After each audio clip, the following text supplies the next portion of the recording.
বর্তমান প্রেক্ষাপটে আমরা দেখতে পাই খুব কনফিউশন একটা জিনিস আসলে এটা কিভাবে যে আমরা বুঝতে পারবো। আমার কাছে একটা বড় চ্যালেঞ্জের একটা জিনিস হয়ে গেছে বর্তমান সমাজে, সেটা হলো আদিবাসী হিন্দু এবং আদিবাসী খ্রিস্টান।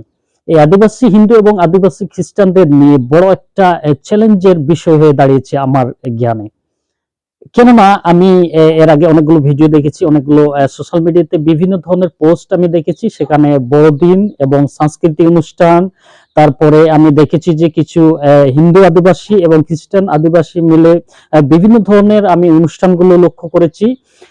এবং এইগুলো দেখে আমি ডিফারেন্সিয়েট করতে পারিনি বা একটা ক্লারিফিকেশন আমার মধ্যে তেমন সঠিকভাবে আমি দেখতে পাইনি, যার জন্য একটা বড় কনফিউশন আমার মধ্যে চলে আসছে। একটা জিনিস আমি সবার মাঝে তুলে ধরতে চাই, আমাদের জীবনে আমাদের ধর্ম হলো আমাদের সংস্কৃতি, আমাদের ধর্ম হলো আমাদের জীবন ধারা বা লাইফ স্টাইল।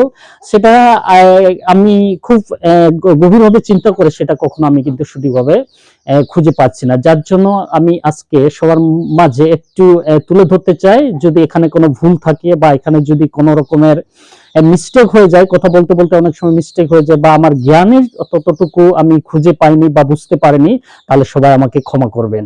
বিষয়টা হলো, আমি যেটা তুলে ধরতে চাই যে আদিবাসীদের মধ্যে দুইটা জিনিস আমি দেখেছি, যে কারা খ্রিস্টান আর কারা হিন্দু আদিবাসী। আদিবাসী খ্রিস্টান কারা আর আদিবাসী হিন্দু কারা। একটা জিনিস আমি উদাহরণস্বরূপ এখানে তুলে ধরতে চাই। রিসেন্টলি যে ঘটনাগুলো ঘটতেছে বা অনেক দিন থেকে এটা প্রচলিত হয়ে আসছে, আমিও দেখে আসছি, বা আমাদের গ্রামে বা আমাদের আত্মীয় স্বজনের মধ্যে এরকম ঘটনা ঘটেছে। সেটা হলো, একটা হলো বিবাহের বিষয়ে। বিবাহের বিষয়ে আমি দেখেছি, যেমন আমাদের মধ্যে এরকম হয়ে আসছে যে যদি এক ছেলে এক আদিবাসী মেয়েকে পছন্দ করে বা তার যে অ্যারেঞ্জমেন্ট ম্যারেজে যদি সেরকম হয়ে যায়, যদি মেয়েটি হিন্দু থাকে, যদি মেয়েটি হিন্দু থাকে কিন্তু তিনি আদিবাসী সম্প্রদায়ের যদি হন, আর ছেলেটি যদি খ্রিস্টান থাকে, আমরা দেখা যায় যে যে বিবাহের বন্ধনে আবদ্ধ হওয়ার কারণে মেয়েটিকে তাড়াতাড়ি, মানে খুবই শীঘ্রভাবে তাকে খ্রিস্টান করে নেয়। বড় ধরনের একটা প্রশ্ন, এটা বড় ধরনের একটা বিষয়, চিন্তার একটা বিষয়।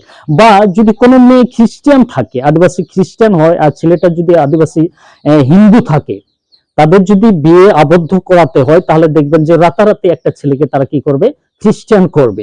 তাহলে এই যে একটা বড় একটা বিষয়, একটা ছেলে একটা মেয়েকে বিয়ে করবে, একটা খ্রিস্টান মেয়েকে বিয়ে করবে, তাড়াতাড়ি সে কিভাবে হিন্দু থেকে, তাদের যে আদি ধর্ম থেকে কিভাবে খ্রিস্টান হলো এত তাড়াতাড়ি, এবং খ্রিস্টান হলো তারপরে মেয়েটিকে বিয়ে করলো বা বিয়ে আবদ্ধ হলো।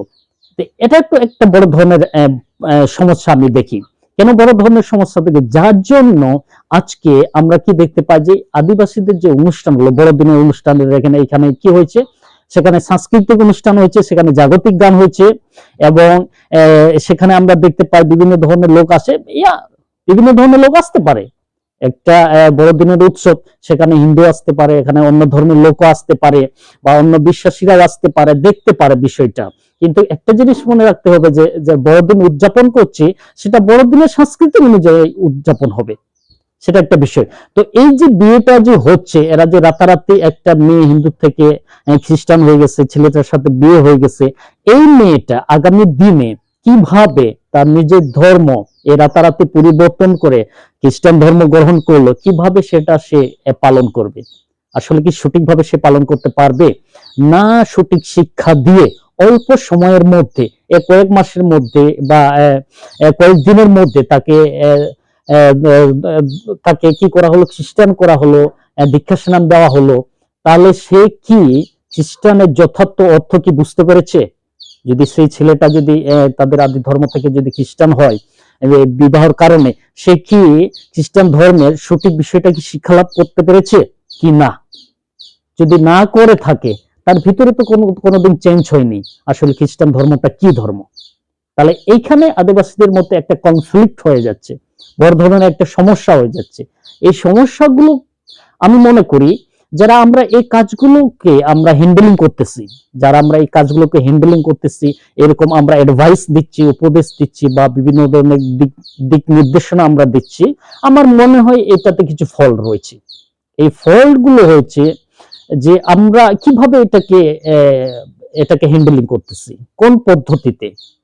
আসলে বাইবেল কি এরকম ডিরেকশন দিচ্ছে আমাদেরকে, বা আমরা যখন যদি এই আদিবাসী হিন্দুদের কি এইভাবে ডিরেকশন আছে যে আমরা এইভাবে একটা ছেলে একটা মেয়ে, একটা আদিবাসী হিন্দু মেয়ে একটা আদিবাসী খ্রিস্টান ছেলে, তাদের বিয়ের জন্য তাদেরকে এরকম চেঞ্জ করে কনভার্টেড হয়ে রাতারাতি তাদের বিয়ে কাজ সম্পূর্ণ করে দিলে আমাদের সব দায়িত্ব শেষ হয়ে যাবে? আমার মনে হয় এটা সঠিক কাজ নয়। এইভাবে কাজ করলে আমাদের কি হয়ে যাবে, আমাদের অনেক বিকৃতি, মানে ধর্মের একটা বিকৃতি, ডিফর্ম হয়ে যাবে আমাদেরকে। যেটা রাইট যে ফর্মটা ছিল সেটা ডিফর্ম হয়ে যাবে, সেটা কুলসিত হয়ে যাবে, বা সেটা একটা সঠিক পথ থাকবে না, এবং সে মেয়েটা একটা বা সেই ছেলেটা যে আদিবাসী একটা হিন্দু তাদের আদি ধর্ম থেকে খ্রিস্টান হয়ে যাচ্ছে রাতারাতি সঠিক শিক্ষা না পেয়ে, সে কোন ধর্মতে সে পা বাড়াবে? কারণ সে তো সঠিকভাবে শিক্ষা লাভ করতে পারেনি। আর বিয়ের কাজ সম্পূর্ণ হলে আমরা কিন্তু দেখতে পাই না সেই ছেলে বা সেই মেয়ে সঠিকভাবে কোনো একটা ধর্মতে সে কিন্তু পা দিচ্ছে। লট অফ কনফিউশন, এখানে অনেক একটা কনফ্লিক্ট, একটা ইন্টারনাল একটা কনফ্লিক্ট দেখা যাচ্ছে, যে তার যে ফিলিংস এর মধ্যে, তার যে নলেজের মধ্যে একটা বড় ধরনের কনফ্লিক্ট চলে আসছে। তো এই কনফ্লিক্ট গুলো আমাদের একটা ক্লারিটি দরকার আছে, আমাদের একটা ক্লারিফাই করা দরকার আছে। যদি একটা ছেলে যদি একটা মেয়েকে, একটা আদিবাসী হিন্দু মেয়েকে বিয়ে করে, সেই ছেলেটা বা সেই মেয়েটা যদি বিয়ে করতে যায় বা ধর্ম পরিবর্তন করতে চায়, আমার মনে হয় এক নম্বর যে কাজগুলো আমাদেরকে সঠিক শিক্ষা তাদেরকে দেওয়া প্রয়োজন রয়েছে। সঠিক শিক্ষা আসলে সে কি মন থেকে সেটা কি চেঞ্জ করতে চায় কিনা, বা শুধু বিয়ে করার জন্য সে চায়। শুধু যদি বিয়ে করার জন্য চায় তাহলে that is the wrong thought, I think. ওইটা একটা ভুল সিদ্ধান্ত হবে, কারণ এইভাবে তো কাজ করা যায় না। একটা মানুষ না জেনে, না শিক্ষা লাভ করে, আসল বিষয়টা না জেনে সে পরিবর্তন করবে, এটা কেমন বিষয়? তো এইটা একটা বিষয়, আরো অনেকগুলো বিষয় রয়েছে, আমরা একটার পর একটা অনেক বিষয় আলোচনা করব। আমি আশা রাখবো আপনারা যারা শুনেছেন এই দিকগুলো আমাদেরকে সচেতন হতে হবে, কারণ আমাদের ধর্ম হলো আমাদের সংস্কৃতি, আমাদের ধর্ম হলো আমাদের জীবনধারা। আমরা যে কোনো ধর্মে, যে ধর্মেই হোক না কেন, হিন্দু হোক খ্রিস্টান হোক, যে ধর্মেই হোক না কেন, সব ধর্মের নিজস্ব একটা সংস্কৃতি রয়েছে, নিজস্ব একটা জীবন ধারা রয়েছে। তাদের ফেথ, তাদের যে বিশ্বাস, তাদের যে আরাধনা স্টাইল, তাদের সবকিছু রয়েছে, সেইভাবে তাদেরকে জীবনযাপন করতে হবে। যেমন আমি বলি খ্রিস্টানদের তাদের নিজস্ব ধর্ম আছে, নিজস্ব ধর্ম অনুযায়ী পালন করবে, এটাই স্বাভাবিক। বা হিন্দু যারা রয়েছে হিন্দু ধর্ম তো পালন করবে, এটাই স্বাভাবিক। কিন্তু যখন আমরা এটাকে মেস আপ করে ফেলি, বা সেটাকে যখন আমরা গড়মিল করে ফেলি, তাহলে তো সেখানে অনেক প্রবলেম ক্রিয়েট হয়ে যাবে। আমাদের কাছে এদিক থেকে একটু সচেতন হলে পরে আমি ভালো মনে করব। ভুল থাকলে সবাই আমাকে ক্ষমা করবেন।